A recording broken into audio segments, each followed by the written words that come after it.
Le docteur Franqui, chirurgien esthétique, est également un spécialiste de la reconstruction faciale.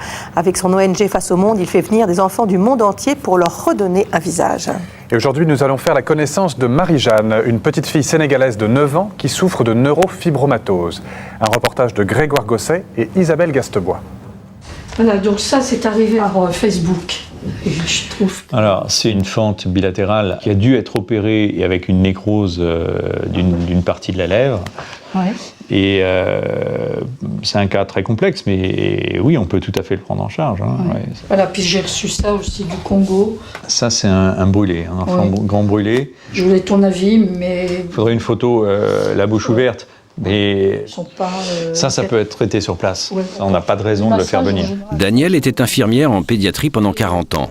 Aujourd'hui, elle est bénévole pour l'association Face au Monde. Ce matin, elle présente au docteur Franqui plusieurs cas d'enfants à opérer. On a envie de les améliorer pour qu'ils aient une vie sociale, parce que malheureusement, avec une fente, la photo que je vous ai montrée, les enfants n'ont pas de vie, ils sont cachés. Ouais. Et parce qu'on part du principe que c'est le marabout, c'est un mauvais sort qui leur a été jeté. Donc on a eu ça. Donc les couples, chez les parents mariés, les couples éclatent parce que c'est de la faute de la mère. Bien sûr, c'est jamais le père, comme vous savez. Et c'est dramatique. Cette petite, par exemple, qui est née avec une tumeur, elle est née comme ça, une tumeur qu'on appelle un tératome congénital. Elle venait d'un petit village de la banlieue de N'Djamena au Tchad. Et en fait, ses parents avaient décidé qu'ils étaient d'accord pour l'envoyer en France, mais qu'ils ne la reprendraient pas après, parce que pour eux, elle avait avalé un ancêtre. Grâce à des dons, l'association Face au Monde prend en charge gratuitement des enfants du monde entier pour leur redonner un visage. Le docteur Franqui, chirurgien plasticien, consacre l'essentiel de son temps libre à ces opérations délicates. Ça, c'est Marie-Jeanne en novembre 2016, lorsqu'elle est arrivée pour la première fois à Paris. Elle est atteinte d'une maladie qui touche environ une personne sur 3500 dans le monde, qui s'appelle la neurofibromatose de type 1. Une maladie pour laquelle il n'existe aucun traitement.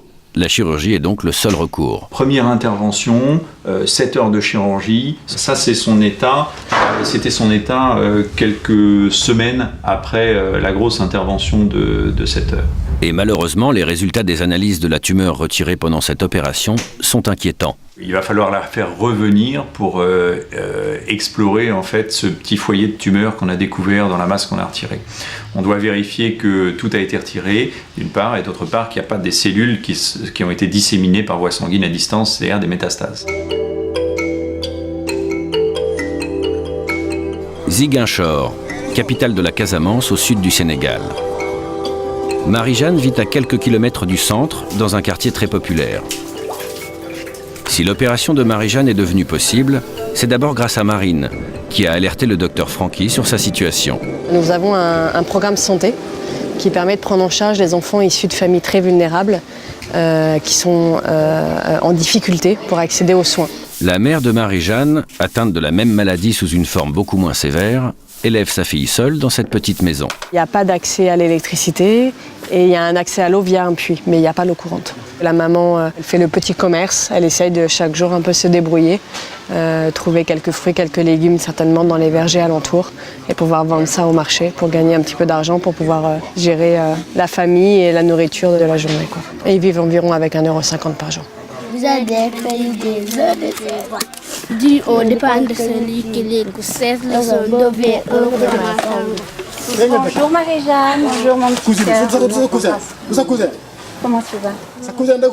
Aujourd'hui, Ghislaine, une bénévole d'Aviation Sans Frontières, est venue chercher la fillette pour l'escorter jusqu'à Paris. Moi, je suis déjà venue hier pour la rencontrer, avoir un premier contact avec elle. Et ça s'est très très bien passé. Elle est mis tout plein. Enfin, moi, ça me touche beaucoup. Je suis très très heureuse de participer à ce genre, d'être un petit maillon de cette belle chaîne humanitaire, vraiment. Les bagages sont faits. Marie-Jeanne est prête pour le grand voyage vers la France. C'est l'heure du départ pour l'aéroport avec sa mère. La petite fille sait très bien qu'elle ne la reverra pas avant plusieurs mois.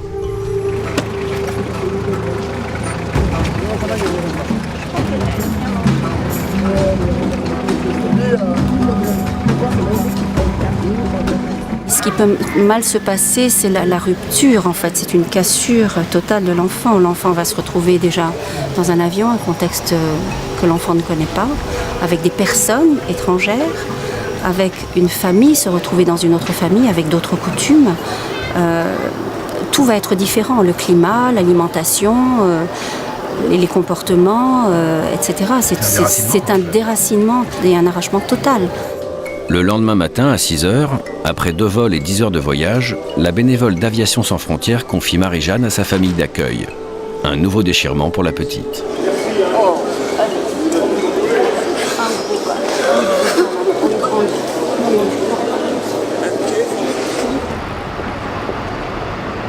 Deux jours plus tard, à Necker, Marie-Jeanne a rendez-vous avec le docteur Francky pour une consultation préopératoire. Alors, tu as quel âge maintenant? 9 ans. 9 ans. Ça s'est bien passé le voyage? Oui. Tu peux redresser la tête? Très bien. Il y a encore de la masse. Ça a pris du volume. Il y a une zone très dense devant l'oreille quand on palpe. Ça peut être tout simplement une zone tumorale bénigne dure. Voilà, donc il s'agit d'opérer la paupière et puis ce qu'on peut enlever au niveau de la joue. L'opération fait pas mal, ni pendant ni après. Pendant tu dors et après l'opération tu auras un gros pansement, mais tu n'auras pas mal. Voilà, à mardi alors. Ok Marie-Jeanne, on va mettre ça dans son dossier s'il te plaît. Une intervention chirurgicale qui va changer la vie de Marie-Jeanne, mais pour autant, elle ne sera pas forcément tirée d'affaire. La neurofibromatose peut se développer pendant toute la vie, avec d'importantes poussées à la puberté. Alors si vous voulez faire un don à Aviation sans frontières qui assure gratuitement le transport des enfants du monde entier pour les faire soigner, rendez-vous sur le site www.asf-fr.org. Voilà, puis demain, on verra l'opération, donc cette petite fille de 9 ans, Marie-Jeanne.